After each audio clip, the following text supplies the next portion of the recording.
Fala galera, beleza? Sejam bem-vindos a mais um episódio do Fisiocast. Se você tá chegando aqui pela primeira vez, não deixa de se inscrever no canal e já deixa a curtida. Também se você não gosta, deixa a curtida aqui pra gente e depois reclama no comentário. Pra você que não me conhece, me chamo Felipe Scher. Estamos aqui para mais um episódio com mais um convidado especial.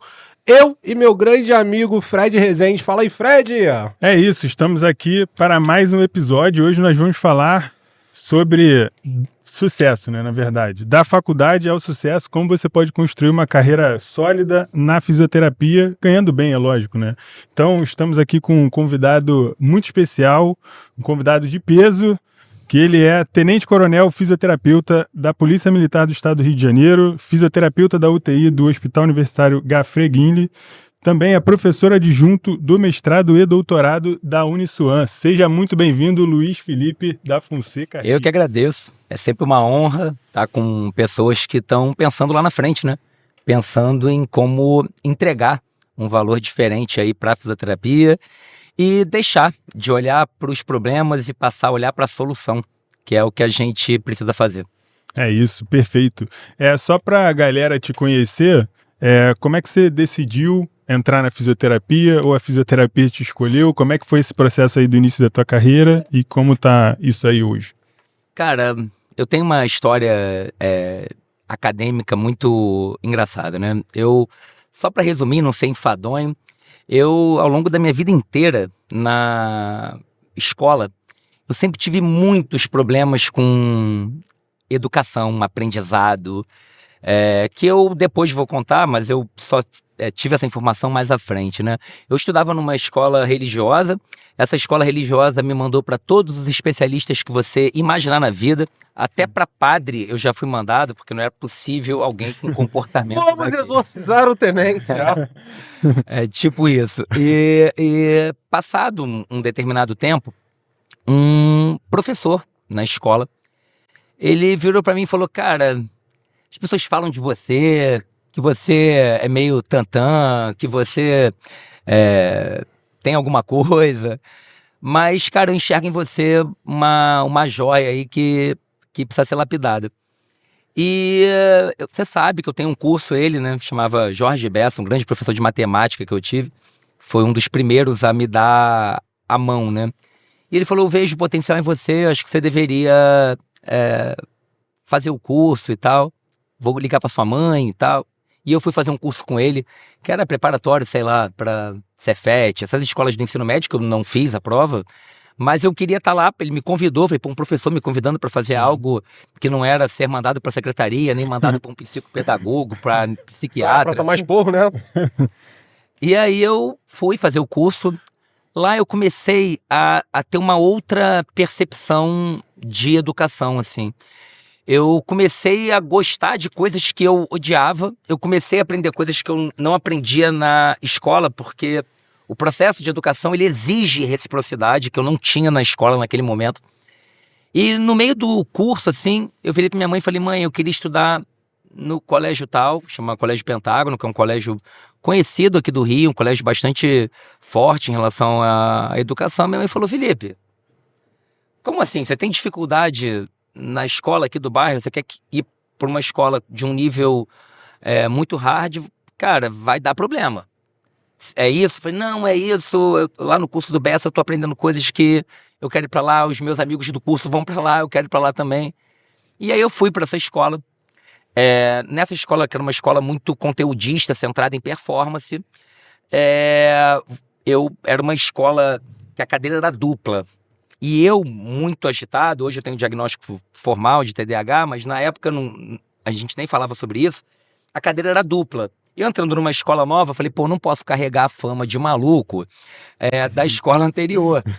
Então eu vou chegar cedo na escola, vou sentar no canto, que não vai ter como eu levantar, porque na outra escola eu ficava em pé na sala, não ficava sentado na cadeira, os professores já era conhecido e assistia aula em pé.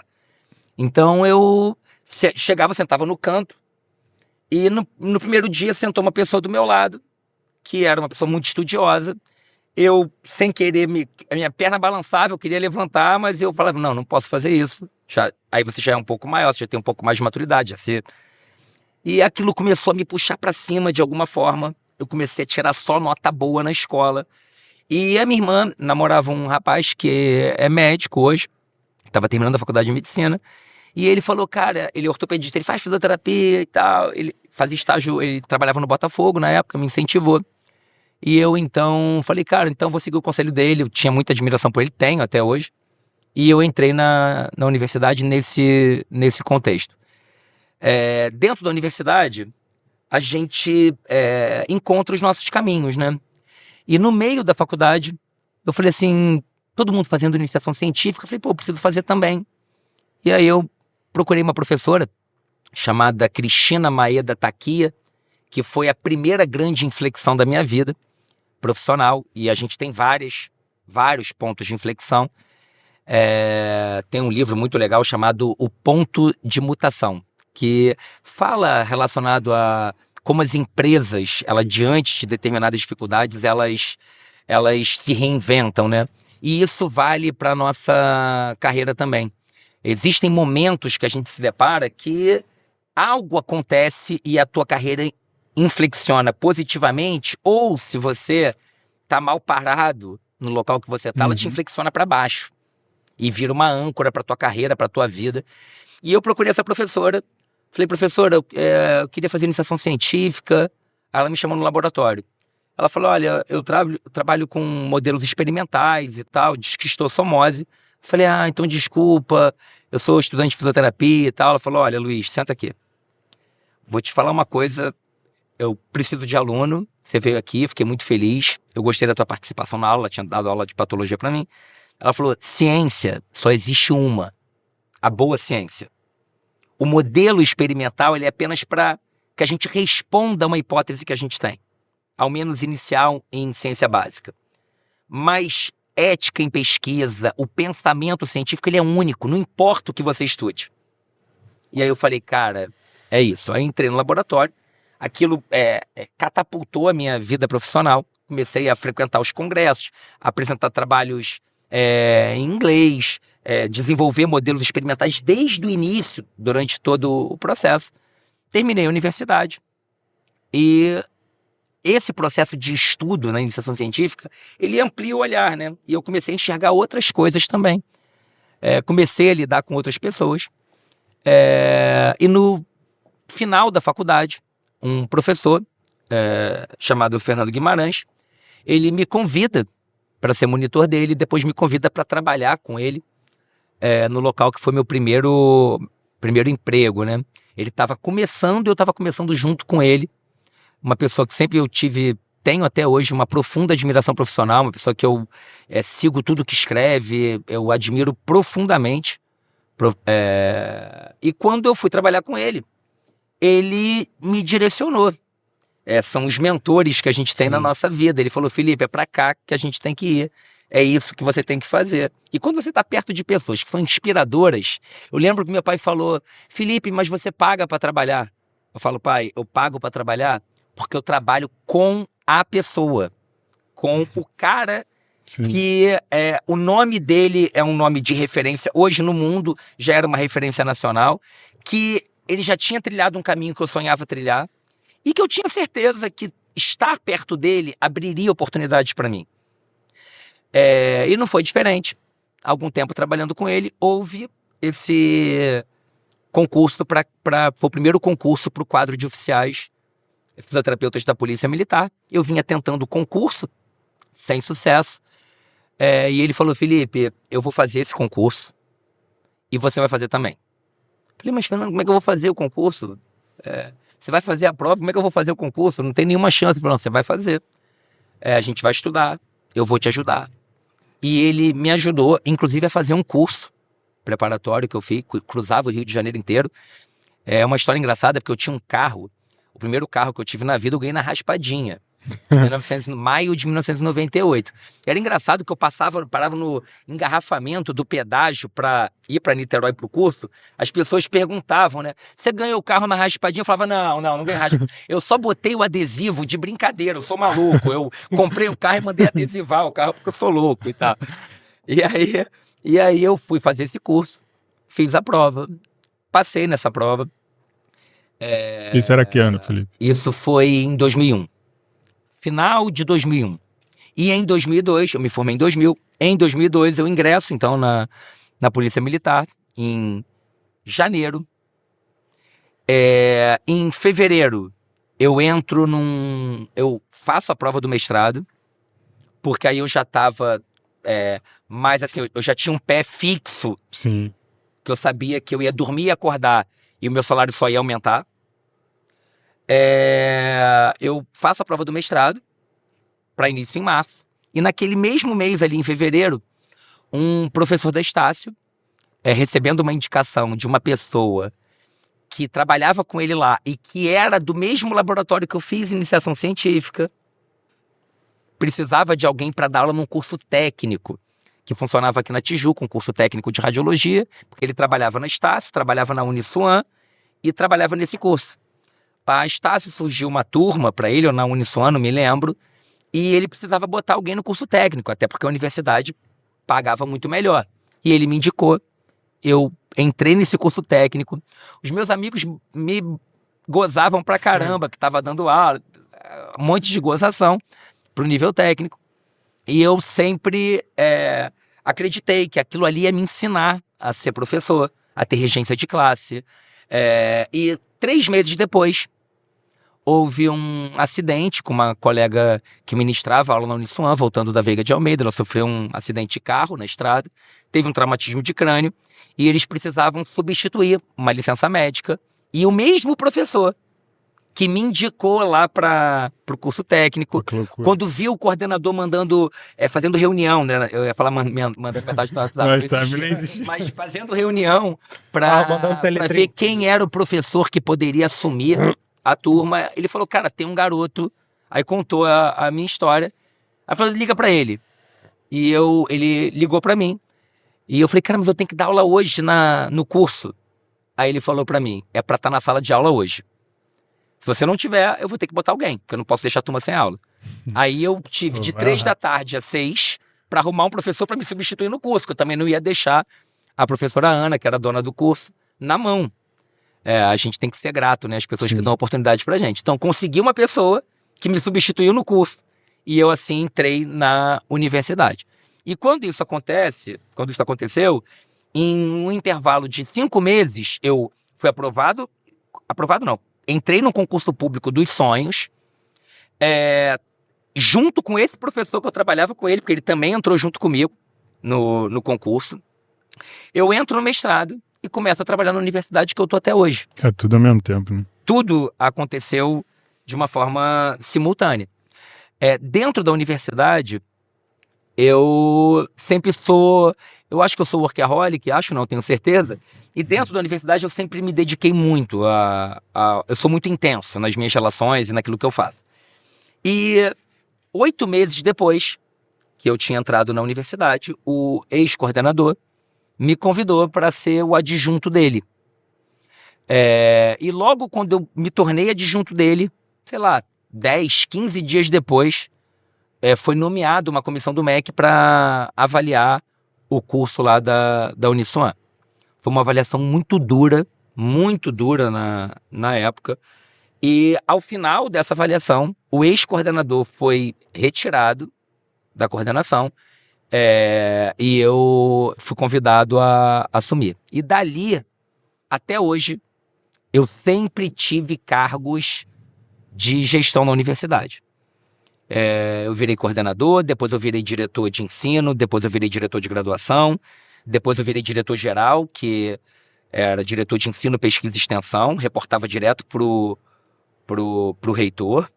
Depois virei diretor de pós-graduação. Fiquei nessa trajetória por 13 anos, até que eu comecei a investir também em outras frentes profissionais. E nesse contexto, eu saí da direção e fui para uma função de expansão de polos de educação à distância. E depois fui para o mestrado, doutorado, que sempre foi o meu sonho. Terminei o doutorado em 2017 e aí eu fui ingressar no mestrado e no doutorado da própria instituição. Hoje coordeno os cursos de especialização lá. Nesse período que eu fiquei na universidade, existem cursos de formação fora do Brasil, que são cursos destinados aos mantenedores, a quem é dono das universidades, que são os reitores, que normalmente na iniciativa privada são os donos. E eu fui para o Canadá, eu fui para a Alemanha, eu fui para a Finlândia, para a Dinamarca, para a Estônia, e todas essas viagens de estudo, eu fui pagando. Porque eu enxergava, e não é uma coisa barata, porque era uma viagem destinada aos reitores da universidade. São hotéis 5 estrelas, são viagens caríssimas, mas eu entendia que aquilo ali não era um gasto, era um investimento que eu tinha que fazer. E aquilo me catapultou o meu olhar, porque eu comecei a lidar com outras pessoas e enxergar também outros modelos de educação. E a Finlândia foi um outro grande divisor de águas na minha vida, porque eu entendi o modelo finlandês de educação e eu falei, cara, eu preciso implantar isso na universidade. E implantar uma mudança de cultura dessa é muito difícil. Muito difícil. Porque a gente vem de um processo de formação que não é assim. Quando eu tentei implantar, muita resistência, chega uma hora que você não aguenta. E eu falei, cara, eu vou fazer isso num projeto de vida meu, porque aí eu vou implantar em algo que é meu. E foi quando nós decidimos criar, hoje, o que eu chamo de Fisioeduca, que é a maior empresa do Brasil de preparação para concursos públicos específica para fisioterapeutas, que é o meu outro trabalho aí não assistencial, aí é uma veia empreendedora. A sede da empresa fica em São Paulo, a gente tem um estúdio aqui no Rio, onde eu gravo as aulas, 2 aulas ao vivo, mas a gente hoje tem uma empresa em São Paulo, a sede é na Barra Funda, com funcionários, com um estúdio, com o meu sócio que fica lá e faz toda a gestão administrativa da empresa. E se isso aconteceu, é porque, de alguma maneira, toda essa bagagem de educação e de gestão da universidade me permitiu ampliar o olhar. Agora, pô, Felipe, mas tu dá plantão ainda, fazendo isso tudo? Tu dá plantão, tu dorme fora de casa? Tem tempo pra fazer isso ainda? Eu digo o seguinte, eu só sou professor porque eu sou fisioterapeuta clínico. Eu nunca vou deixar de ver doente. Eu não sou professor teórico. Eu sou um professor que vivo o que eu faço clinicamente e eu curto pra caramba fazer. Eu gosto de atender. Eu gosto da prática assistencial. Eu não me vejo... As pessoas falam, pô, você tem doutorado, tão estudioso, um monte de artigo publicado, por que você não faz prova para a universidade pública? Eu falei, porque eu quero ver doente. Eu quero ter outras frentes, eu não quero ser dedicação exclusiva a um local. Eu sou TDAH, eu tenho que fazer. Se eu não abrir meu computador e não tiver 10 abas abertas, eu nem consigo começar a trabalhar. Se não tiver o caos na tua frente ali, não funciona. A minha cabeça não funciona. Então, as pessoas falam, pô, eu tô sonhando com as férias. Eu, nas férias, eu começo a bugar, porque eu preciso dessa agitação. Meu cérebro se alimenta disso. Eu não tô me vangloriando. Sim. Isso é porque é neurodivergente. Eu só entendi com o nascimento do meu filho, que tem um diagnóstico de TDAH, que é feito pelo pai, né, que é uma condição que é herdada do pai. Eu entendi por que eu sou assim. Eu entendi por que meu cérebro funciona assim. E eu não queria ser assim. Eu não queria ser o diferente da escola. Eu não queria ser a criança que tá na escola, tá todo mundo sentado, eu tô em pé. Que não era chamado para nenhuma festinha dos amigos, porque é o maluco da turma. Ia pra festinha, dança da vassoura. Vocês não sabem o que é isso, vocês estão novinhos. Mas nenhuma menina queria dançar comigo. A vassoura tava sempre contigo. A vassoura tava sempre comigo. Quem vai querer dançar com um maluco? Que era chamado assim. Então eu não queria ser assim. Mas eu amadureci, entendi as minhas questões comportamentais e hoje eu uso isso para me alimentar. Então eu jamais vou deixar de ver doente. Eu jamais vou fazer uma única coisa, porque meu cérebro não funciona assim. Eu fico no carro pensando em outras coisas que eu tenho que fazer. O que eu posso fazer? Hoje no plantão estava um pouco mais tranquilo, na hora do almoço, Eu abri o computador, estava ensaiando umas coisas que eu tenho tentado aprender a fazer linguagem de programação, para desenvolver os simuladores e tal. Eu não sei fazer, faço tudo errado, aí eu repito, mas eu fico ali. Porque minha camisa diz, né? Obstine-se. Eu sou obstinado. Quando eu quero fazer uma coisa, isso da programação, eu vou aprender a fazer. Eu aprendi a programar no R as estatísticas que eu rodo para os meus trabalhos. Eu vou desenvolver um simulador, eu vou aprender a... Se alguém fez, eu posso aprender a fazer. E isso me move a minha maneira de ser. Eu acho que, falei muito, né? Mas a minha trajetória profissional, ela foi construída assim, com problemas, com percalços, com pessoas que proporcionaram que eu tivesse uma inflexão positiva e também um pouco de obstinação minha de enxergar coisas que talvez as pessoas não tenham enxergado. Perfeito, fiquei até sem palavras agora.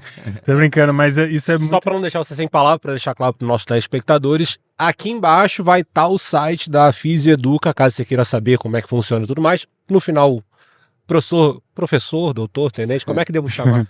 Meu xará Felipe vai contar mais também para vocês, mas já deixo claro para você que está assistindo, como ele já citou, vai estar aqui embaixo nos links para você. Cara, isso é muito interessante porque, assim, logo assim que você se formou, tua carreira saiu daqui, tipo, pra cá, né? E depois daqui Sim. foi mais pra cima de novo, né? Num espaço curto de tempo. E isso que você falou do TDAH, isso você transformou um problema em uma solução para diversas pessoas, que é o que você faz hoje, né? Então, quando você fala que nas tuas férias você fica se alimentando daquilo ali, de certa forma você está alimentando também outras pessoas, o sonho de outras pessoas, né? Então, Meu propósito de vida. Foi isso que mudou minha Exato. vida, Fred. Eu sou nascido e criado na Praça Seca. Metade dos meus amigos não estão mais aqui. Infelizmente. Então, o que me mudou, o que me transformou foi enxergar a possibilidade de ascender profissionalmente através de um concurso público. Isso tem que ser... E digo mais, Fred, sem te interromper, desculpa. Concurso público não deixa ninguém rico. Você que está me ouvindo. Ninguém fica rico com concurso público. Ninguém é honesto, é claro. Mas, É um ponto importante deixar claro.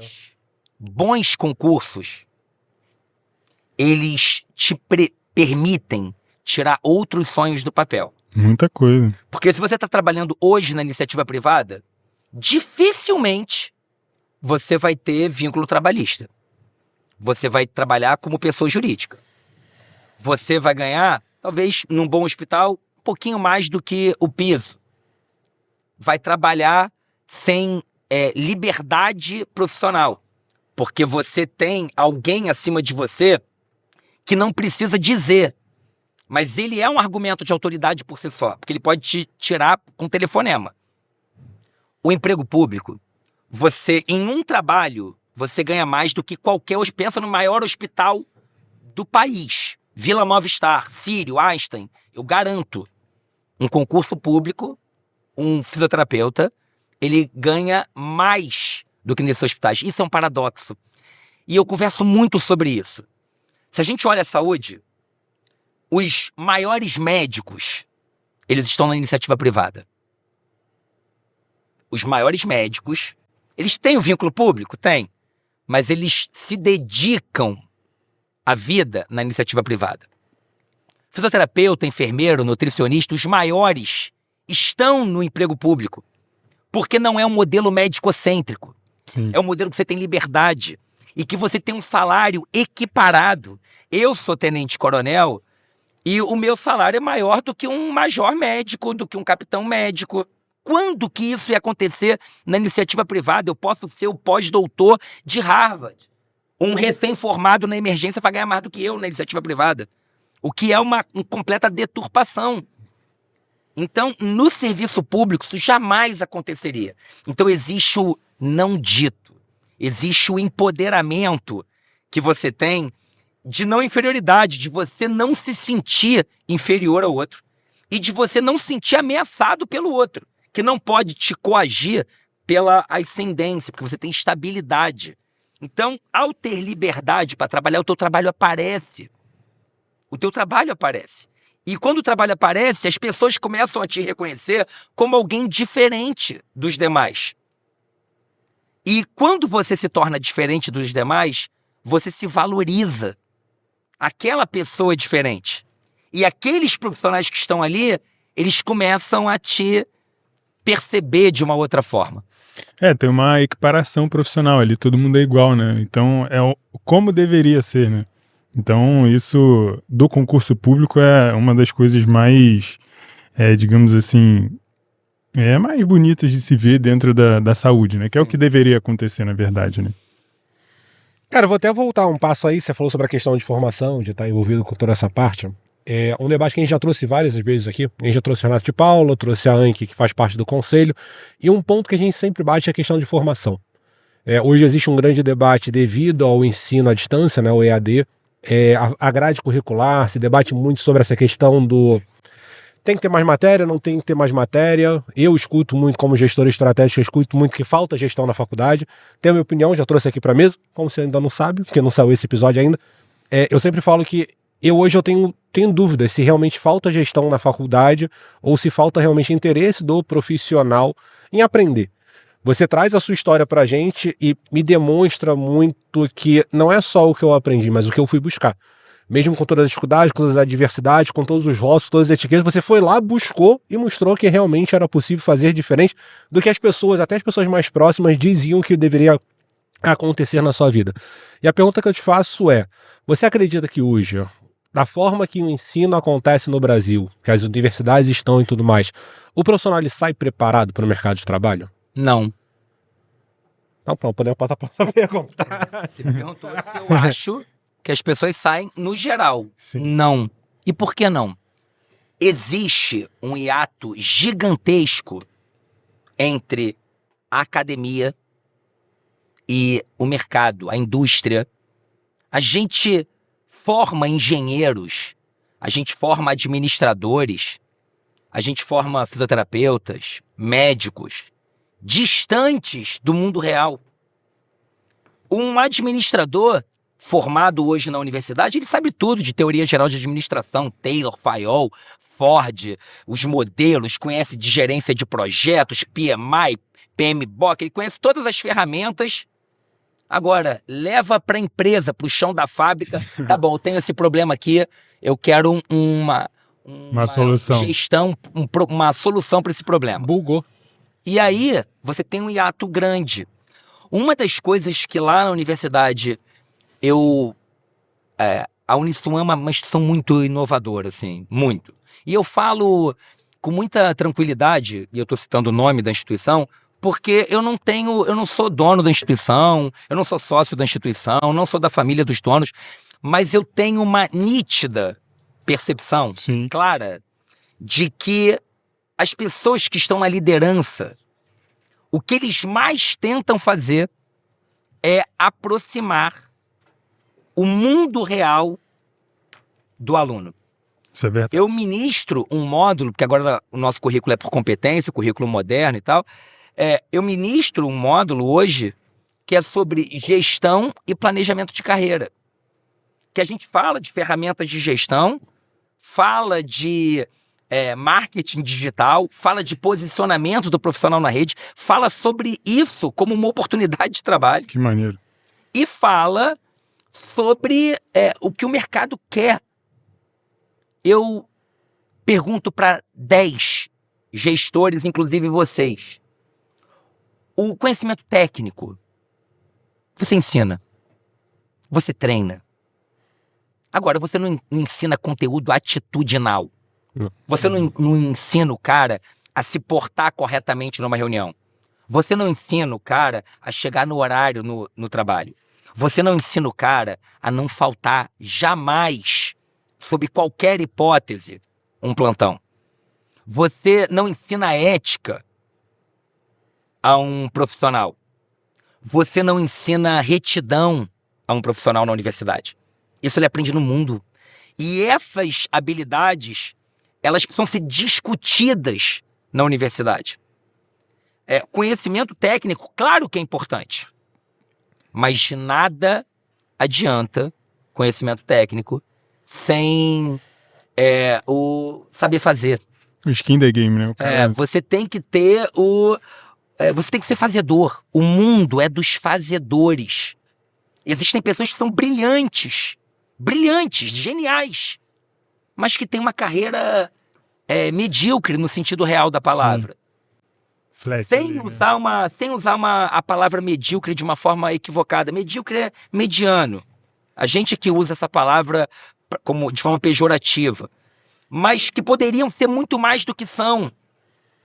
Mas porque faltam os soft skills, faltam o relacionamento. Cazuza tinha uma frase que ele dizia o tempo todo: eu sou da turma do abraço. Eu falo para os alunos, vocês têm que ser da turma do abraço.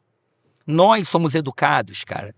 A seguinte verdade: tem sucesso o aluno nota 10.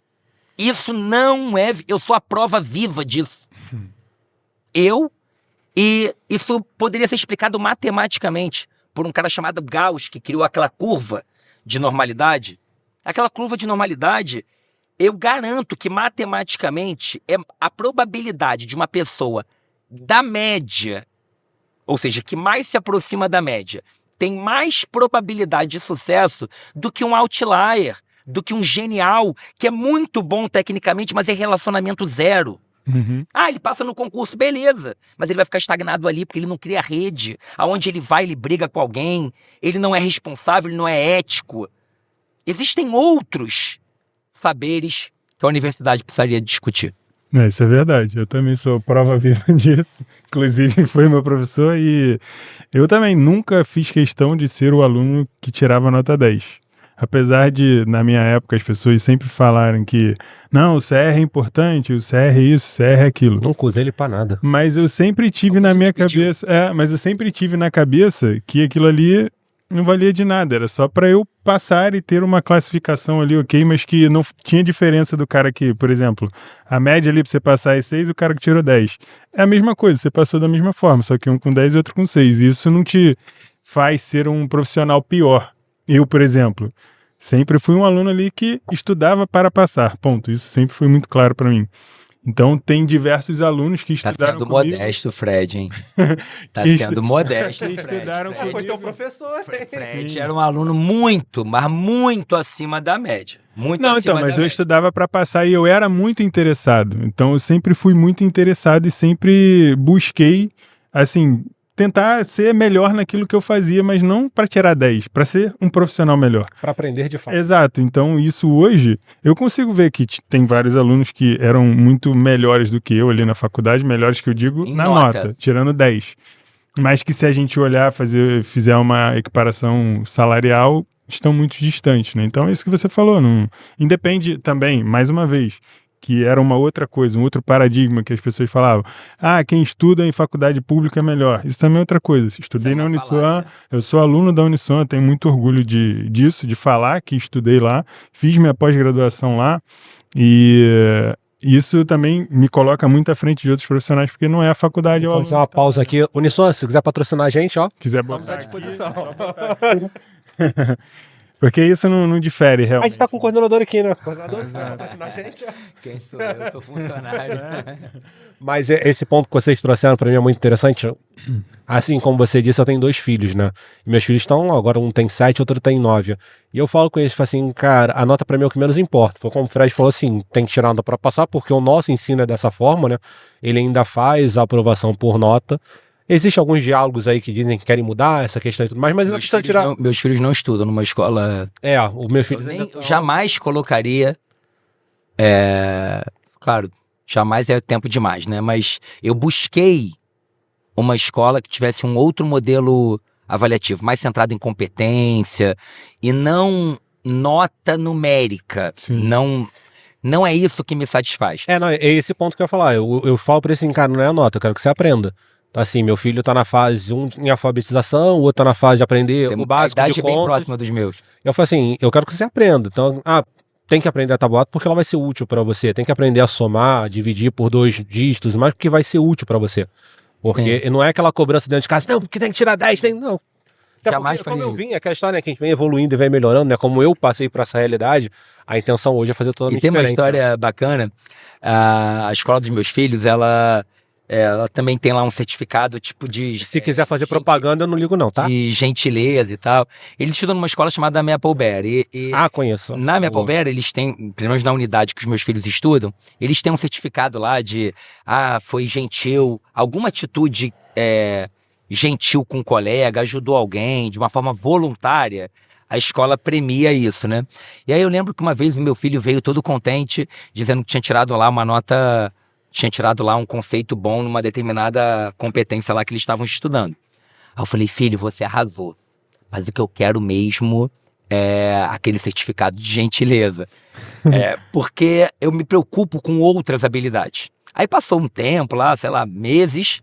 Aí ele veio da escola todo feliz. Pai, eu ganhei o coisa Isso é muito maneiro. Isso, pra mim, é mais importante. Isso, pra mim, é mais importante do que tirar 10 em tirar matemática. 10. No final das contas, como o Luiz falou, ninguém nunca me pediu meu certificado, ninguém nunca me pediu o meu Ninguém CR. pede teu currículo. Né? Se o Luiz falar assim, Felipe, qual foi seu CR na faculdade? Não faço a menor ideia, que eu já nem lembro mais. Tem mais de 10 anos nessa brincadeira aí. Assim como eu. Se você me perguntar, eu vou ter que procurar. Tem que ir lá atrás do diploma, Deve ter procurar o sido- histórico. Foi acima de 7, porque era média pra passar na universidade. Mas, como todos vocês, mas se foi 7, 7,8, 8, 9, isso nunca fez diferença. Ô, Luiz Felipe, me diz uma coisa, você deu aula há muito tempo e dentro dessa tua experiência, qual é a maior dificuldade que você vê que os alunos enfrentam quando saem? Me formei, peguei o crefito e agora? Então, cara, eu acho que o distanciamento da universidade, do mercado, ele dificulta o acesso. Quando a gente fala de networking na universidade, as pessoas falam assim, network é quem indica. Não, network não é quem indica. Quem indica é a famosa metáfora do jabuti na árvore. Se tá na árvore é porque alguém colocou. Não é esse o conceito de network. Network é você criar uma rede, porque as pessoas perguntam, as pessoas querem indicação. Os meus alunos da Uniswan sabem, quando as pessoas me ligam, eu só indico alunos de lá, porque eu conheço a formação e conheço a vida deles. Eu não tenho como indicar uma outra pessoa, porque eles não passaram por formação comigo, eu não conheço a trajetória, eu não conheço a vida. Eu não vou indicar um aluno porque eu acho ele um bom aluno. Eu tenho que indicar alguém que eu sei que não vai deixar o colega com uma furada no seu hospital. Que às vezes a pessoa é boa tecnicamente, mas de relacionamento é muito ruim e que vai trazer transtorno para a gestão do serviço. E essa rede, ela é construída na universidade. Então, acho que talvez a maior dificuldade do aluno, quando ele se forma, é ele ter construído redes ao longo da universidade que vão lhe permitir encurtar essa jornada. O outro ponto, Fred, é o aluno entender que existe uma janela temporal, é igual um produto. Verdade. Se a gente estuda o desenvolvimento do iPhone, ele tem um tempo de desenvolvimento do produto. O Steve Jobs não criou e ele virou o iPhone da noite para o dia. Ele tem uma curva de maturidade, o profissional é a mesma coisa. Mas o aluno, ele é imediatista. Ele sai da universidade, ele quer trabalhar no dia seguinte. Eu conversei com uma ex-aluna nossa, recente, agora se formou, me ligou, mandou currículo. Falei, olha, você acabou de se formar. Você já está numa pós-graduação? Você precisa continuar estudando. Existe um processo de maturidade. Existem outras pessoas na sua frente nesse processo. Continue envolvida aqui com os nossos projetos de pesquisa, mesmo que você não entre no mestrado agora, que é um investimento mais alto, mas continue envolvida no laboratório, continue envolvida com a universidade de alguma forma, porque uma hora a oportunidade vai aparecer. Mas não é na hora, que é agora. As coisas não são assim. Nem para um produto, nem para a carreira. Existe um tempo de maturidade e o aluno tem que estar preparado para enxergar isso. E isso que você falou, cara, eu sempre tive isso muito claro na minha cabeça. Na época não era networking, né? Mas era realmente você se relacionar bem ali com as pessoas, não era tão evidente essa palavra. E eu sempre entendi a importância disso na faculdade, então eu sempre fiz questão de realmente buscar me relacionar bem. Tanto que o meu estágio geralmente era feito numa clínica lá da universidade, muito Sim. boa por sinal, mas eu queria fazer algo diferente. Então eu queria trabalhar no hospital, e aí na época eu fui fazer lá com o Zé Renato, lá no Federal de Bom Sucesso. Então assim, busquei ser diferente para ter uma experiência diferente, e isso me posicionou de uma forma diferente, que era para onde eu queria ir. Exatamente. Entrar no hospital que você trabalhava. Exatamente. Então isso é importante, né? Quando o cara tá ali na faculdade, ele já tem que começar a trabalhar ali antes, na escola ali, trocando ideia com o professor, trocando ideia com outros colegas. Você é um professor. O aluno não chega na hora na aula. O aluno sai cedo. Você tem um projeto de pesquisa que nenhuma instituição tem, mas o aluno não quer participar. Você tem um projeto de extensão que ele também não tem tempo de ir. Você chama para um evento, ele não vai porque ele não quer investir. Você divulga um congresso gratuito e ele também não vai porque ele está trabalhando naquele dia. Gente, ele está dizendo para você que ele não quer ser ajudado. Exato. Ele está falando para você que ele não quer. Você vai dar oportunidade para outro. A vida é assim. Eu tô com uma aluna agora, da unidade Campo Grande, o nome dela é Letícia, vou até citar o nome dela aqui. Essa menina está no início do curso, desde o início do curso, ela está envolvida com alguma coisa. Eu tô em 2025, eu garanto que essa menina vai se formar e vai despontar. Ela já passou para a prova de acadêmico bolsista, ela lidera a liga, ela fundou o centro acadêmico lá em Campo Grande, está estagiando remunerado por um concurso da prefeitura no Rocha Faria, ela faz um projeto de extensão na UERJ, ou seja, ela mora em Campo Grande, que ela posta foto, vídeo todo dia no Instagram, 5 e pouco da manhã para pegar o trem. Tá na cara que vai vencer, tá na cara. A gente já sabe o que vai acontecer. Só se ocorrer uma tragédia na vida dela. Mas a vida dela já está encaminhada. E ela ainda faz faculdade de biologia na UERJ, simultânea. E não reclama que está cansada, não chega tarde, não sai cedo. Entendeu? Então, você está vendo o que vai acontecer. Assim como ela, tem vários. E não só da universidade que eu trabalho, em diversas universidades. Por que um consegue e o outro não? Porque talvez eu vou fazer uma analogia. A gente tem uma balança. De um lado da balança, o sucesso profissional. Para esse lado subir, você tem que depositar no outro. É igual investimento, Fred. Você não vai colher dividendo futuro sem botar agora, pô. Você não vai ter sucesso profissional se você não investe na carreira. Não existe nenhum profissional de sucesso que não tenha investido muito. Não necessariamente em cursos de fisioterapia, mas em algo para catapultar sua carreira. É aprender, né? Tem que estudar, tem que... A regra é clara.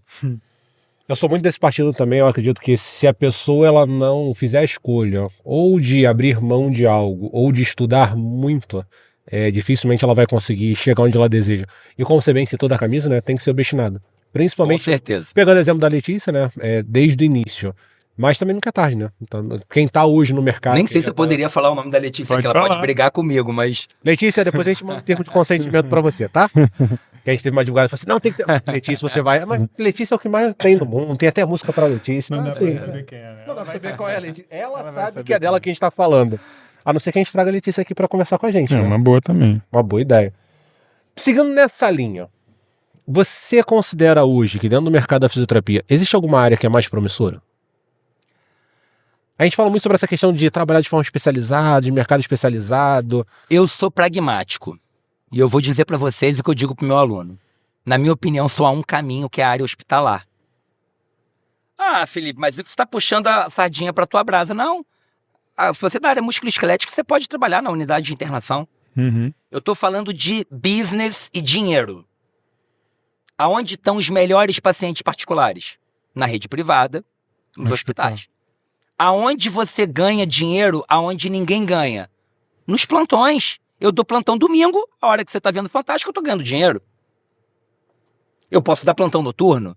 Se você trabalha no ambulatório, a tua chance, a tua janela de oportunidade é de 8 da manhã e 5, 6, iniciozinho da noite. Se você trabalha na área hospitalar, é 24 horas, você pode dar plantão noturno. Então você está ampliando a tua chance de trabalho. O dia tem 24 horas. Uma pessoa escolheu uma área que ela pode trabalhar nos 24 horas naquele dia. O outro escolheu uma área que ele só pode trabalhar 8. Matematicamente, quem pode trabalhar 24 horas tem 3 vezes mais chance do que quem só pode trabalhar 8. Genial.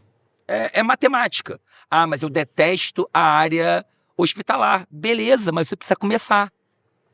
Para você se preparar, para você se planejar e para você tirar outros sonhos do papel. Eu tenho uma aluna que fez o nosso preparatório, passou no concurso da EBSER em 2021 e recentemente eu, gravando uma live com ela do curso, ela disse, hoje eu estou realizando um sonho, sempre tive sonho de fazer medicina, não tinha como pagar, eu depois abdiquei desse sonho, porque minha carreira começou a andar, eu passei no concurso da EBSER, e logo depois eu fui chamada num outro concurso que eu também tinha feito.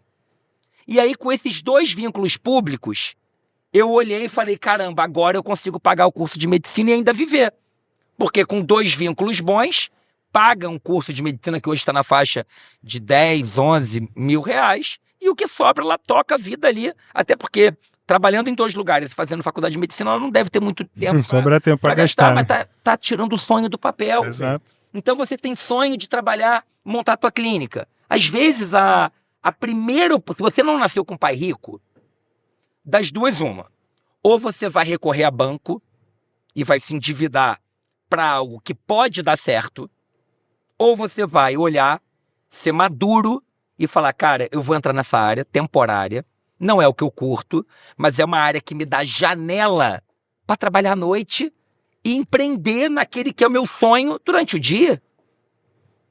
Que eu tenho chance de drenar um paciente particular, que com um paciente eu ganho mais do que eu ganho no plantão, no hospital, trabalhando o mês inteiro. Então, isso é estratégia.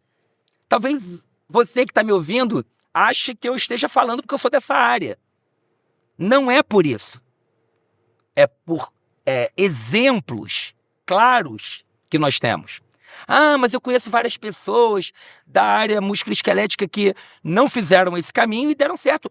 É possível, também é possível. Eu estou falando de probabilidade, de chance. A chance é maior na área hospitalar, para quem está começando. Sim, isso é verdade. Até porque como a pergunta foi o que é mais promissor. Assim, dá pra entrar no âmbito do esporte? Dá, mas a chance não é tão grande quanto. É um nicho menor. Sim. Muito mais fechado e tudo mais. Foi isso que eu pensei também. Que foi por isso que eu fui trabalhar no hospital. Que a janela era maior. Então, eu dava plantão, eu era coringa, né, de alguns hospitais. Pra quem não sabe o que é coringa, eu era um profissional externo que quando alguém não podia dar plantão, eu perguntava, tem plantão tal dia? Eu era essa pessoa que tava sempre lá. Certeza que a pessoa que inventou isso jogava buraco. Pode ser. Que aí, cara, às vezes é isso. O Luiz Felipe falou, às vezes eu dava plantão em Niterói, morando em Campo Grande. Faz as contas de quanto tempo eu demorava, quantos transportes públicos eu pegava pra chegar lá. Por isso que você é o Fred Rezende. Tá aqui hoje como host do podcast.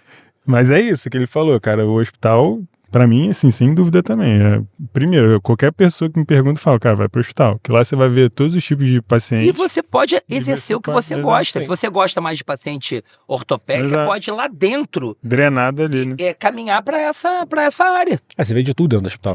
Sim. Exato, não, vê de tudo, é importante. Eu de novo? Não, fica à vontade. Tá. Faça as honras. Não, então, você falou muito bem de concurso público, né? Eu, particularmente, também acho isso muito interessante para quem gosta, tá? Não é o que eu particularmente gosto, porque, como você falou, eu gosto muito dessa questão do empreendedorismo, que, de certa forma, me dá mais liberdade criativa e de poder trabalhar do jeito que eu quiser, sem ter que seguir, digamos assim, uma linha ali da própria instituição. Então, eu prefiro empreender, mas falando sobre concurso público, em média, quanto você vê aí de remuneração num concurso que tá sempre... Fred, se você pegar Depende. pior, pensa numa prefeitura ruim, pequena, o fisioterapeuta vai ganhar mais do que qualquer hospital particular. Ótimo. O Rio de Janeiro tem não sei quantos municípios. Sim. Qualquer município do Rio, qualquer um, da região noroeste fluminense ao sul fluminense, qualquer prefeitura que você entrar, você vai ganhar mais do que falando no emprego, tá? Mais do que Copstar, Procardíaco, Samaritano, todos esses hospitais VIPs aí. E aí são 30 horas também? Ou depende? Depende, tem concurso que é 24. Na polícia, por exemplo, onde eu trabalho, é 24 horas. Ótimo. Perfeito. E, cara, isso que... E eu tô falando de concurso de prefeitura, Aham. hein? Se a gente for pros concursos mais premium, Ministério da Saúde, EBSER, são salários altos. Eu tenho colegas que trabalham na EBSER comigo que já foram promovidos. Eu dificilmente vou ser promovido porque eu tenho outros vínculos, então não consigo me dedicar. Mas pessoas que são promovidas lá ganham salários de 15, 16 mil reais. Pô, bom demais. Isso é ruim? Não. Na Polícia Militar, você fez um concurso sempre para trabalhar um dia na semana. Tem um salário inicial de 10, 12 mil reais para trabalhar um dia. E o resto dos 6 dias. Entendeu? Então, uma pessoa que está começando a carreira. Aí a pessoa entra, ela entende o plano de carreira, ela se dedica, ela entrega valor, ela se envolve com a instituição, ela vai ganhando pontuações que vão favorecer ela a ser promovida. Eu acho justo eu não ter sido promovido, como outras pessoas foram, porque eu não me dedico em termos de envolvimento com a instituição como outras pessoas se envolvem. Eu não posso participar, embora quisesse, dos comitês, no Covid, as únicas 2 vezes que eu fui promovido foi na época do Covid, porque eu coordenei o CTI Covid, porque era uma catástrofe. Eu fui chamado e ali eu entendi que era um dever meu eu assumir. E eu assumi, aí eu consegui ser promovido, né? Eu fui promovido nesse contexto. Mas hoje, fazendo tudo o que eu faço, é difícil. Eu tô até com um processo agora de pedido de redução de carga horária, que é uma coisa permitida por esse emprego público que eu tenho. Vou receber metade do salário e vou trabalhar metade do tempo que eu tenho. Mas aí por uma questão de outros projetos. Sim. É diferente da instituição privada, né? Que você entra e fica com aquele salário ali o resto da tua vida, né? Então... E sem nenhuma... Tua mãe ficar doente, teu filho ficar doente. Não pode nem... Exatamente. Sem férias. Mulher nem pensar em engravidar. Exatamente. É muito louco isso, cara. É uma covardia, digamos assim, né? Eu não tenho dúvida nenhuma que eu vou até falar uma coisa, Fred. Por isso, eu te disse isso pessoalmente, vou repetir aqui, por isso que o fisioterapeuta, ele precisa ouvir um pouquinho mais vocês. Porque se o cara trabalha nesse tipo de vínculo e ele não é organizado financeiramente, ele nunca vai sair dessa roda. Ele vai adoecer, porque ele não consegue nem se planejar para ter 30 dias de férias remunerada, porque o trabalho não vai pagar ele as férias. Então, ou o indivíduo é organizado para investir o seu dinheiro, para gastar melhor, ou ele está fadado a uma menina não engravidar, ou deixar para tentar engravidar mais para frente, porque o sistema não favorece isso. E não é só com fisioterapeuta, não. Isso acontece... Sim. Outro dia eu tô conversando com uma colega médica nossa que trabalha na iniciativa privada, como pessoa jurídica, com desejo de ser mãe, mas com essa lógica de que como é que vai ser mãe, como é que ela vai ter licença, se ela não tem direito à licença, como é que vai ser? Porque além de não receber, ela precisa pagar alguém para estar no lugar dela, né? Tem que ter muito planejamento, né? É muito surreal isso, cara.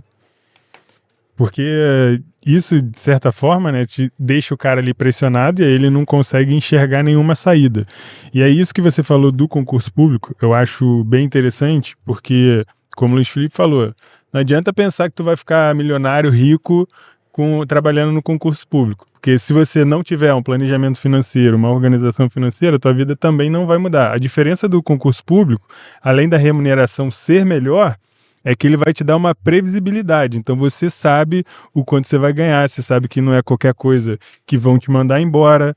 Pode ser mandado embora também, não fica achando que vai trabalhar no concurso público. Para ser mandado embora no concurso público tem que fazer... Exato, tem que fazer muita besteira. Mas assim, te dá muito mais previsibilidade. Mas não é isso que vai te deixar rico. Você tem que saber como colocar o seu dinheiro para trabalhar para você não ficar trabalhando o resto da tua vida. Então... não fica pensando que isso é a salvação da tua vida, não. Tem outras coisas que você precisa fazer além disso.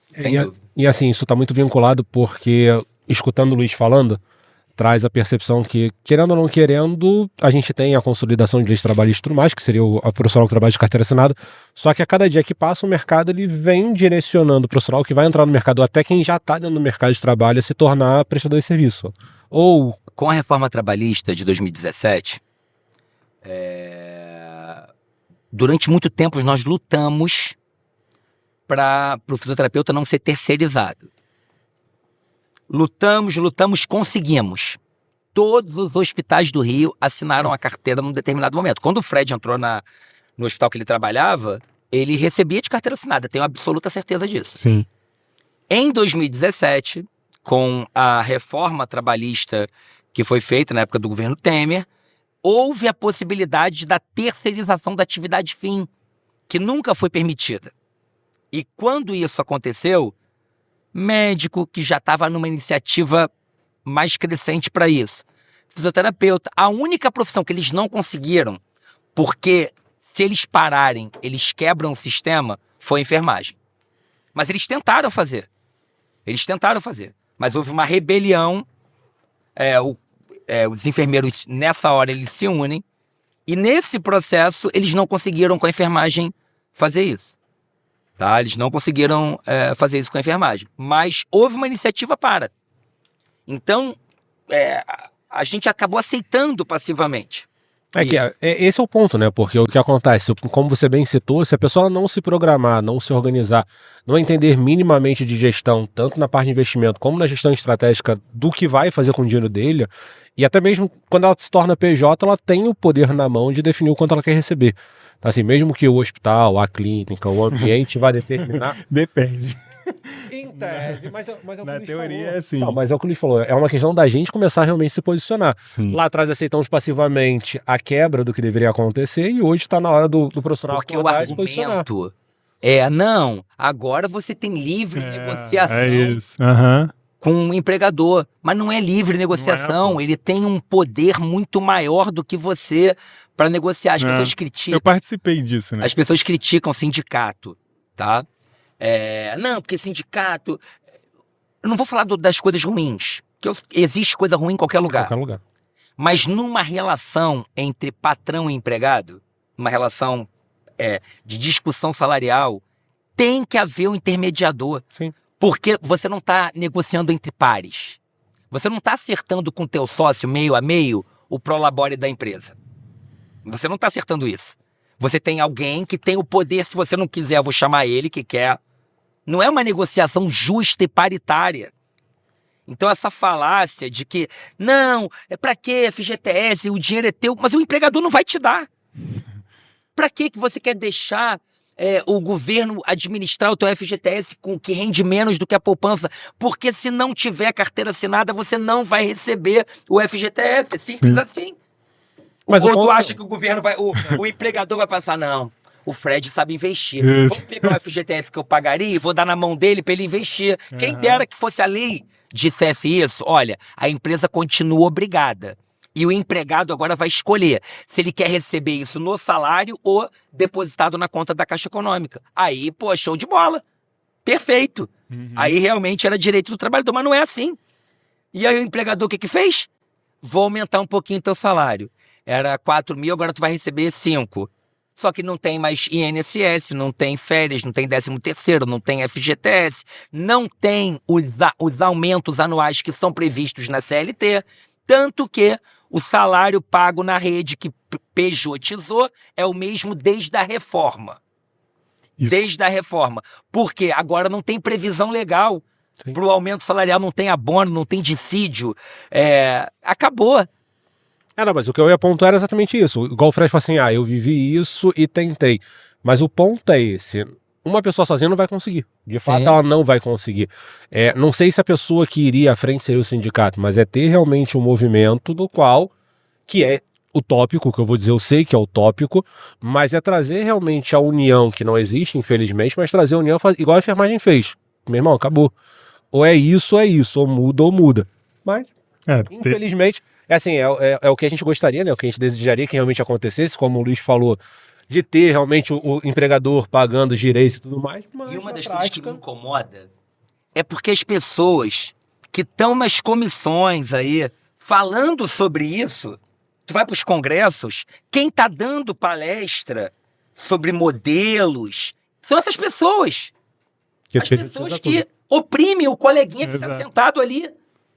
Mas eles é que estão vendendo o peixe da solução. Mas eles que estão sentados com a caneta na mão fazendo isso, pô. E enchendo o bolso de dinheiro, né? Cara, então, é porque assim, deveria ser muito mais unido, como foi com a enfermagem, mas não é. A gente sabe que na nossa profissão não existe isso dessa maneira. E é o que o Luiz falou, cara. Olha só, tem essa opção aqui. Você vai ganhar a mesma coisa, só que é PJ. Você quer ou não?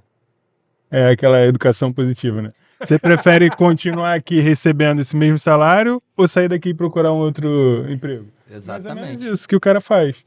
E aí, pô, imagina, tu tá ali. É o teu único emprego. Tu tem tuas contas pra pagar. Tu tem tuas Você contas tem um pra planejamento. pagar. Você recebe uma notícia dessa, a tua tendência primeiro é aceitar, pô. Tanto que o que aconteceu nesse hospital que eu trabalhava? Todo mundo que tinha 2 empregos, que um era de carteira assinada, saiu. Tipo, não vou ficar. E ficou só no que era de carteira assinada. Claro que depois de um tempo acabou isso. Saiu. Mas enfim, naquele momento era o primeiro hospital que estava fazendo isso. Ainda tem hospital que assina carteira. Ainda tem. Boas Poucos, iniciativas. Tem poucos, mas tem. Mas vai mudar. Tem. Não vou trazer pra pauta agora não, mas... É que a tendência é essa. A tendência é que A tá mudando, tendência é mudar. mas tá acontecendo um caminho inverso, que é o argumento de qualidade, assim, Sim, cai muito. porque fica mais frágil. Você Cai muito. tem um vínculo frágil? O profissional que aceita isso é de uma qualidade Pior. pior e o turnover é muito alto. Sim. É absurdo. Então, o investimento do hospital, da rede, para capacitação naquela cultura, você começa a gastar mais para fazer quando o profissional ele sai. Sim. Porque ele entra já pensando em sair. Ele diz que aquilo é temporário. Porque ele não tem nenhuma perspectiva de crescer. Ele é um mero prestador de serviço. É um pintor que foi na tua casa pintar tua parede. Acabar o serviço, um abraço. Então ele tá ali pronto para sair. Então o turnover é muito alto. E isso sacrifica a qualidade da assistência. A E o qualidade. hospital já percebeu. Sim, a qualidade percebida do cliente, né, que é o paciente que tá ali, ele percebe nitidamente e ele fala isso. Não, né? os médicos Ele assistentes se queixam que cada hora é um profissional diferente. O RH se queixa que está gastando muito dinheiro do orçamento com capacitação, porque toda hora tem gente nova, toda hora é processo seletivo, porque as pessoas não ficam. Então você economiza de um lado para gastar muito mais do outro. A famosa economia que não é inteligente, né? Usar uma palavra feia. Não, é verdade, cara, porque assim, o cara fica ali sufocando e a qualidade do serviço cai muito, porque é isso que o Luiz Felipe falou, cara. O cara que tá insatisfeito ali, ele não vai trabalhar bem, mesmo. Você pode... Normalmente ele já é insatisfeito, não. Exatamente. A questão é qual o tempo que ele vai levar para perceber a insatisfação dele. Exatamente. Pegando nesse ensejo da importância do profissional se valorizar e tudo mais, o que na opinião do Luiz consiste em construir uma marca pessoal forte hoje na área da saúde? Ó? 3 pilares. Ética, soft skills, que inclui... Ética até estaria incluído também, mas habilidades não técnicas, tá? E uma terceira qualidade que é resiliência. Capacidade de se adaptar em diferentes cenários e entregar valor em diferentes cenários. Vou botar a quarta aí. Ser obstinado. É isso. É imbatível, cara. Os obstinados reúnem todas. Não, isso é verdade, cara. Isso aí faz toda a diferença, né? Porque as soft skills são o conteúdo não técnico que vai te projetar pra cima. Se você não tem relacionamento, você não fica na casa de um paciente particular. Exato. A família te põe pra fora em 2 minutos. Quando a senhora quiser tomar um café com você e você estiver olhando pro relógio porque você tem que ir embora, ou você tá ali com a cabeça em outro lugar, ela tá falando que você está mexendo no telefone, você não vai ficar. Ela tá em outra... Você tá em outra sintonia, entendeu? E a cada dia que passa, eu percebo... Eu já não tô mais no atendimento direto ao cliente, né? Eu me afastei no ano passado, mas eu sempre defendi que o nosso trabalho é 80%, a história do Pareto, né? 80-20, eu diria que 80% tá muito mais no relacionamento com o nosso paciente do que a parte técnica. Claro. Então, se a gente pegar Pareto e trazer para dentro da realidade... Pareto explica tudo, cara. Então, assim, Pareto 80%, os 20% de técnico que você aplica são os 80% de relacionamento de resultado que você vai conquistar. Não, é isso, tem que relacionamento. A vida é relacionamento. Pra tudo, Não é pra à toa tudo. que o Luiz Felipe tá aqui, pô. Que se eu tivesse sido um aluno Ainda bem que você foi um bom aluno, hein? Ué, não, exatamente. Se Bom trata de aluno relacionamento. e um aluno que se relacionava bem. Tanto que os professores comentam, todo mundo sabe quem é. Se você falar um nome de alguém, você quer saber se uma pessoa... Olha para as pessoas que você entende como pessoas de sucesso profissional. Se você perguntar para os professores, eles vão saber quem é. E não é porque a pessoa ficou famosa, é porque lembram da universidade, lembram daquela rede. Isso é construído, cara. E lembra, Durante a inclusive, formação. da época quando dava aula pra pessoa. E se dependendo da memória Eu do conheço profissional, os vai meus lembrar da alunos pergunta. por nome e sobrenome. A boa parte deles. Isso é muito maneiro, cara. Isso aí me lembrou um professor que eu tive na faculdade, não sei se você chegou a conhecer o Ricardo Pacheco. Sim, Ricardo Pacheco sempre virava e falava assim, entende uma coisa, cachorro tem nome e sobrenome. Assim, e eu carrego isso pra minha vida toda. Então eu sei o nome de todos os meus pacientes, nome e sobrenome, todos os meus clientes, nome e sobrenome. E as pessoas que marcaram a minha Sim, vida, claro. sempre nome e sobrenome. Não, cara, isso aí é. Pô, passa um filme na cabeça, né? Das coisas que já aconteceram e tal, da Eu faculdade. fico pensando só nas aulas que eu dormi. O que o professor tá falando de mim por aí? Luiz Felipe, eu sei que a tua maior expertise aí dentro da fisioterapia é terapia intensiva, né? Além dessa, porque aí vai ficar com esse viés aí de escolha, né? Existe alguma outra área dentro da fisioterapia que você enxerga como um grande potencial? Cara, eu enxergo grande potencial em duas áreas. Saúde do idoso e uma mais ainda que é cuidados paliativos. Que eu enxergo cuidados paliativos, eu digo pro Rodrigo Pena, que é um grande amigo e Vai vir aqui na minha também. opinião, o melhor paliativista que eu conheço, que o cuidado paliativo ele é transversal a todas as profissões e a todas as áreas. E eu enxergo com o envelhecimento populacional, com a melhoria da assistência à saúde, o número de pessoas com doenças crônicas, potencialmente graves, ameaçadoras da vida, na minha opinião, o cuidados paliativos é uma área assim, franca possibilidade. É um oceano azul, né? Estratégia do oceano azul. Sim. É o oceano azul. Só não enxerga quem tá com uma visão míope ainda para isso e vai ficar de fora.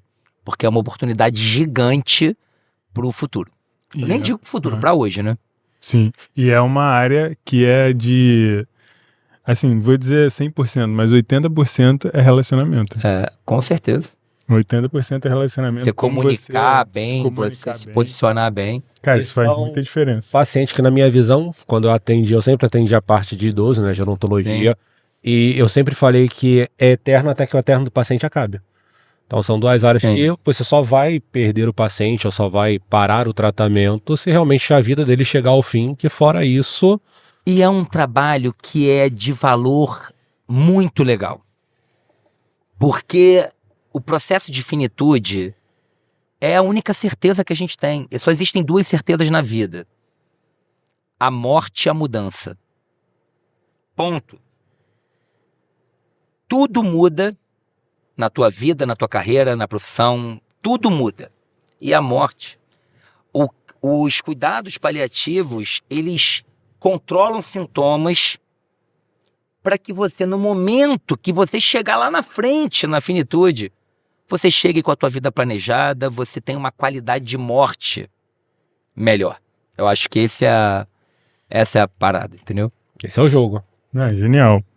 Luiz Felipe, você sempre foi muito concurseiro, né? E eu nunca te falei isso, mas eu sempre olhei em você e tinha outros professores também, que era possível ser bem sucedido na fisioterapia, ganhar bem na fisioterapia, porque eu sempre gostei de fazer conta, né? Então eu pensava... Esse é catucado porque eu errei a última conta? Não, fazer conta que eu digo no sentido... Eu sempre gostei de fazer conta, olhou pra mim e falou assim... Não, no sentido de referência, de saber quanto que dava pra ganhar, porque na época ele era professor lá da faculdade. Em suma, quando ele tinha falou que ele era entrada- tenente, eu tava trabalhando no hospital. Aí eu ia Aí somando, você eu fala falei, assim, tá, pô, peraí, ele era 10 mil tenente, aqui, aí eu 20 somava mil tanto. ali. Era isso, eu fiz essa conta. Aí eu falei, porra, dá pra ganhar bem. Não, Então dá, é muito isso, bem. como Muito que... bem. E aí a pergunta é, como, Eu digo pra vocês, assim, Fred, sem pudor nenhum, o que eu recebo hoje de salário, eu nem nos meus melhores sonhos da vida, eu recebi. Isso aqui você sabe o que é. Aham. Pra você ganhar uma pulseira dessa, da Hotmart, Você tem que ter um faturamento Tem que fazer A gente bastante sabe, dinheiro. proporcional. Não sabe, não. Tem que contar pra eles o que é. Não, nem precisa. Isso Vão aqui é ter uma que parte do meu, pesquisar. isso aqui é uma parte do meu trabalho. É só uma vírgula, né? Isso é uma parte do meu trabalho. O meu maior trabalho não é esse. E esquecendo isso aqui, o trabalho nos hospitais, na universidade, cara, eu tô num 0,0 da população. Eu tenho consciência disso. Ah, o Felipe é rico? Não, porque eu vivo. Não fui teu aluno ainda, porque eu vivo. Sim. E eu tenho uma percepção diferente de algumas pessoas. É percepção de vida. Eu não deixo. Eu vivo intensamente. Eu não estou muito preocupado, não me preocupo muito. Talvez por ter 2 vínculos públicos, ser casado com uma esposa que também tem vínculo público. Eu tenho segurança de dormir e acordar. Eu sei que se um dia o meu salário não entrar, o país acabou. Se a polícia não receber salário, esquece. É um colapso, é guerra. Eu lembro que uma vez eu vi uma palestra do Flávio Augusto, que eu admiro muito, e eu comentei que ele falou, tudo pode mudar, pode haver uma guerra aqui. Aí eu comentei, mas se houver guerra, nem pro investidor adianta, né? Porque acaba até pro dono do banco, Sim. a guerra chega para todo mundo, até para quem é dono do banco, até para quem é dono da mina de ouro e do petróleo. Se houver uma guerra Acabou. É ruim pra todo mundo. e você não tiver tempo de sair antes da guerra, um abraço. Eu lembro das histórias, Não vai dar nem tempo uma de das sair, histórias né? da Alemanha que mais me impactaram, tem que encurtar que eu não posso deixar de chegar na hora para buscar meus filhos. Eu tô olhando pro relógio por isso. Então, as pessoas na Alemanha contam que na época do Muro de Berlim, as pessoas dormiram, uma família de um lado, a mãe, irmão do outro, acordaram, tinha um muro no meio, uma cerca, e as pessoas nunca mais se viram. Então, tudo pode mudar. E eu garanto para você, Fred, é possível viver muito, mas muito bem com fisioterapia. Isso aí não tenho dúvida. Quem tem dúvida é maluco ou só conhece fisioterapeuta quebrado. Sim. E é muito isso.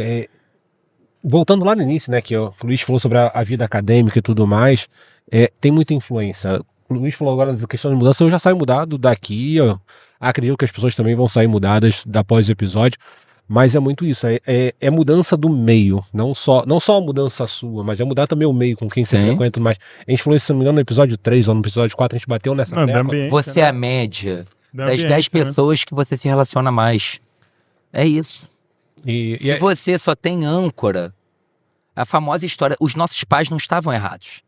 Quando eles falavam lá, isso não é companhia pra você, ou diga-me com quem andas que eu te direi quem és, bíblico, Papai do Céu não erra nunca. Então isso já, essa metáfora, eu trago isso como uma metáfora porque a vida é assim. Se você está perto de pessoas melhores que você, e eu tento estar, você é puxado para cima. É isso. Se você tá ao lado de pessoas que passam o dia inteiro reclamando, eu sou conhecido no hospital por 2 coisas. Uma, que eu não uso pijama do hospital e nem croque, é contra os meus princípios. E a outra que não usa, amém. e outra que eu não gosto muito de frequentar a Copa porque as pessoas Só só estão fofoca. ali Só reclamando. reclamando Ou é e fofoca ou é falando reclamação. mal de alguém ou de alguma coisa. Não é o que eu curto. Não é o ambiente que me agrada estar. Não é porque eu sou... não é isso. Não é o que eu gosto. Não me faz bem. As pessoas que são reclamonas, elas não podem estar perto de mim. Eu sou uma pessoa positiva. Você nunca, tanto que na universidade a pessoa falava, já vem ele com calma, gente, de repente, calma. Eu sempre fui o panos quentes, porque eu não gosto de briga. Eu não gosto de pessoas que reclamam. Pessoas que reclamam, elas são frustradas. Elas não têm valor para agregar. E essas pessoas são âncoras, eu digo assim, para a carreira, para a vida. Existem outras coisas. Se as pessoas estão na Copa, estão um plantão mais caro, eu vou trabalhar, vou sentar no computador, vou fazer alguma coisa produtiva para eu ter tempo em casa com a minha família. Pô. Coisas que eu ia fazer, tá tranquilo, eu vou sentar no computador, vou abrir meu computador, vou fazer alguma coisa para adiantar minha vida. Eu vou ficar Fazendo fofoca. aturando gente chata, reclamando da vida. É, fazendo gente fofoca. reclamando. Aí as pessoas reclamam e reclamam. E é um falando do outro, quando o outro não tá, né? Porque as pessoas não têm coragem de dizer na cara do outro. Então, cara, vou lá, faço o meu e vamos E juntos. vida que segue. Você falou sobre a questão de concurso, até eu fiquei curioso. E a pergunta é, o que eu preciso hoje para ser aprovado num concurso?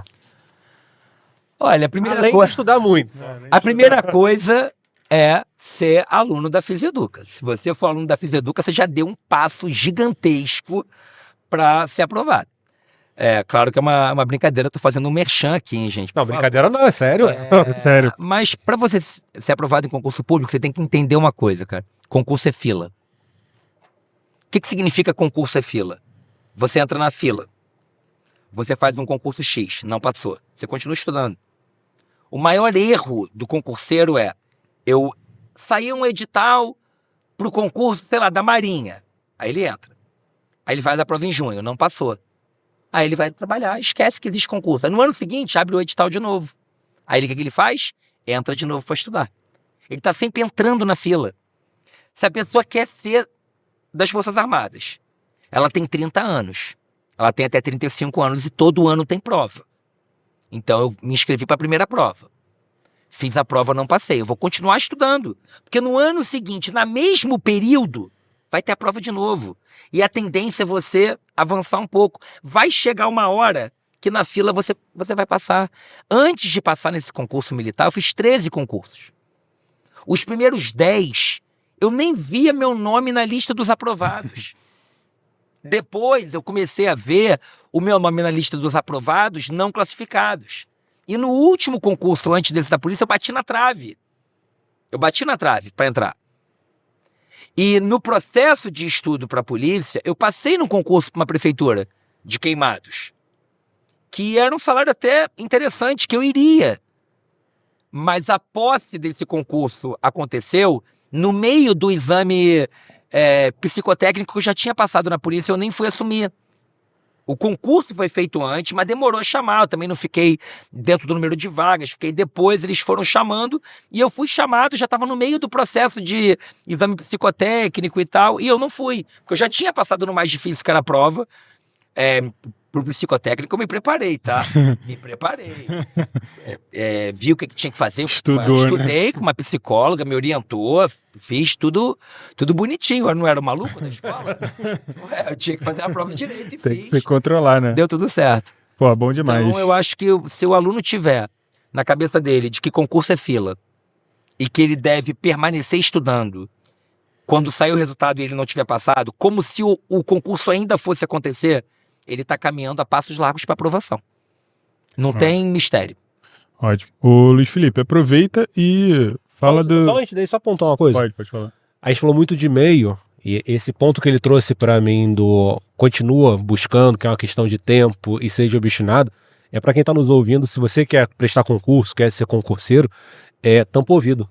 Porque infelizmente a gente acaba escutando no meio onde a gente tá, onde fala assim, porra, vai lá testar, vai prestar concurso de novo, porra, vai trabalhar, só quer saber estudar e tudo Olha mais. só, ouvi isso várias vezes. A história da polícia é uma história engraçada, que eu já contei em lançamento dos meus cursos.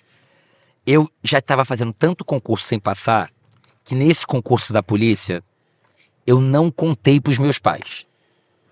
Eu não contei para os meus pais. Porque a cobrança... Era grande. não passou de novo.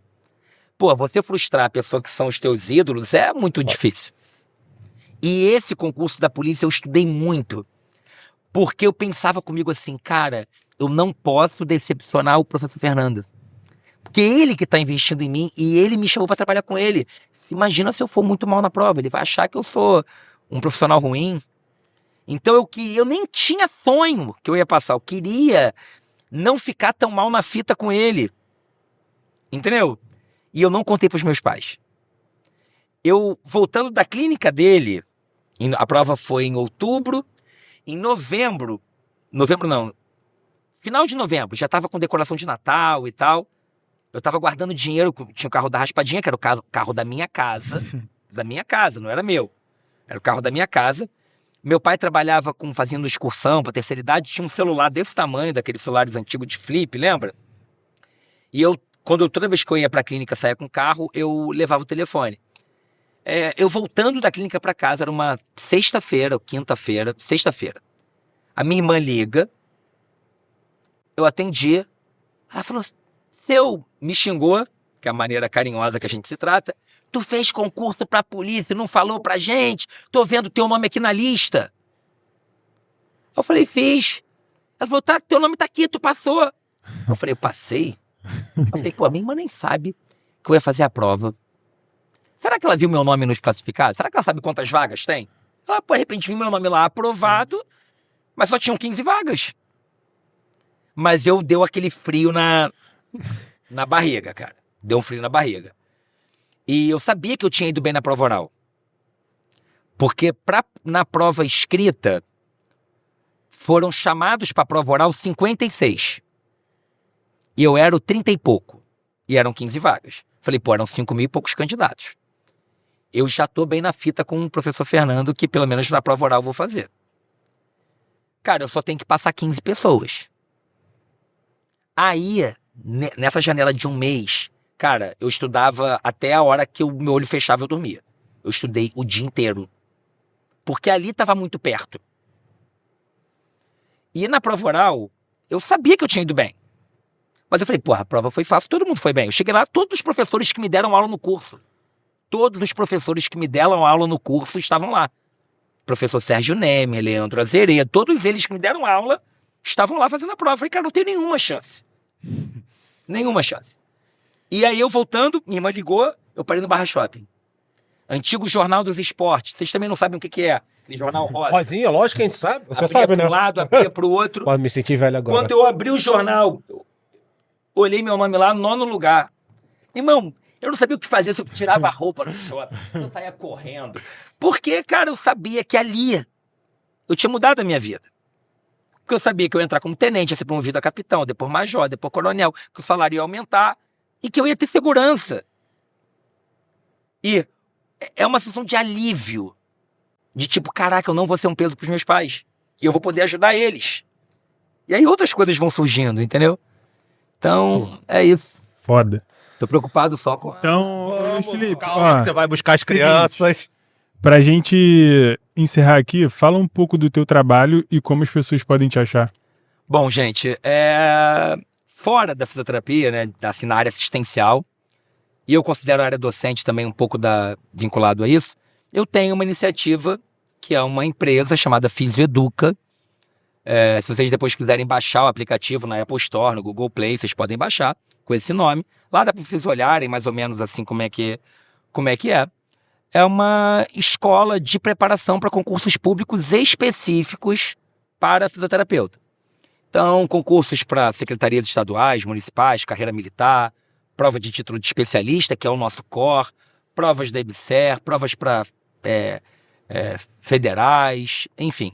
E a Fisioeduca, hoje, é uma plataforma digital, com mais de 1.500 alunos ativos atualmente, e que tem como propósito transformar a vida de pessoas através de aprovação em concurso público. E a gente tem aluno de todas as regiões do Brasil, da região norte, sul, centro-oeste, sudeste, e as histórias são impactantes, as histórias de transformação de vida são muito impactantes. Isso que é o mais bonito. E esse é um propósito, porque eu consigo implementar ali o que eu aprendi lá na Finlândia, cara. Eu consigo implementar o que eu queria ter implementado na universidade e não tive força. Aí foi uma falha minha como gestor, como executivo da instituição.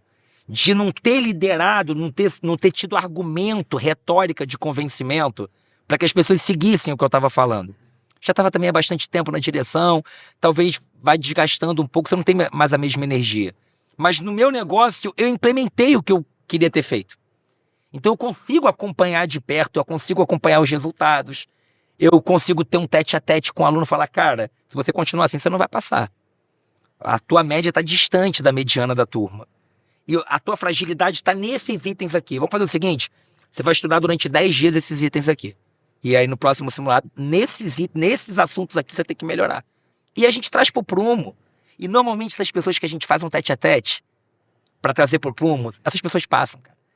Porque a pessoa sente o recado e ela não quer também se expor, ela fala, pô, o professor tá me ligando, ela acaba dando um gás. Sim. E isso ajuda, cara, e ajuda. E é isso que faz a diferença, né, também, né? Pô, então, se a pessoa quiser te achar aí, como é que a pessoa te acha? Cara, no Instagram, @LuizFelipeFonsecaReis, lá todos os dias tem muito conteúdo, muita discussão de questões, coisas do meu mundo, do nosso dia a dia, e tem um outro perfil, esse é um perfil, o Luiz Felipe Fonseca Reis, ele é muito voltado para a área hospitalar, fisioterapia respiratória e UTI, e a gente tem um outro perfil, que é o Físio Passar Concursos, que é um perfil que aí é mais generalista, são temas envolvendo diversas áreas da fisioterapia. Esses dois perfis, eles direcionam para a nossa escola, que é a Fiseduca, lá que a gente divulga os cursos, é o nosso canal. E tem também, aproveitando, para convidar vocês para seguir o nosso canal, o mesmo nome, Luiz Felipe Fonseca Reis, se inscreve no canal, deixa um like lá para os nossos vídeos aparecerem para mais pessoas e dessa forma ter mais vidas transformadas, e esse é o nosso propósito. Perfeito. A gente vai deixar aqui na descrição do vídeo todos os links para você achar o Luiz Felipe. Se você ainda não é inscrito no canal, se inscreve, ativa lá o sininho, comenta aqui embaixo o que você aprendeu, o que você teve de insight nesse episódio com o Luiz Felipe. É isso.